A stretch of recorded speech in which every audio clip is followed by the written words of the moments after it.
Old emotion আর old emotion চলতেছে free fire কমিউনিটিতে। তোমরা কেউ জানো কি?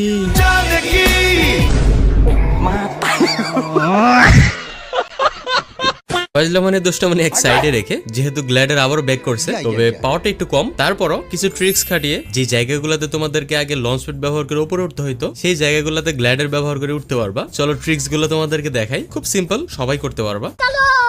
চলো তাহলে তোমাদেরকে প্রথমে পিকের নিচের এই সেলুনের ঘরের উপরে ওঠার ট্রিক্সটা দেখাই। খুবই সিম্পল, একটা গ্লোবাল লাগবে। তুমি গ্লোবালটা লাগিয়ে রানিং অবস্থায় জাম্প করলে গ্লোবালটার উপরে উঠে যাবে। এরপর এই পাথর থেকে জাম্প বাটনে ডাবল ক্লিক করলে তোমার গ্লাইডারটা ওপেন হয়ে যাবে। এরপর এই ছাদের উপরে উঠে দুমাইকেল করতে পারবা। এরপরে ট্রিক্সটাও খুবই কার্যকরী। এই ঘরের উপরে কিভাবে উঠবা চলো তাহলে তোমাদেরকে দেখাই। ফার্স্টে তোমাদেরকে গ্লাইডার নিয়ে পিকের নিচের এই এল শেপটাতে আসতে হবে। দোতলা থেকে জাম্প করে গ্লাইডারটা ওপেন করে নিতে হবে।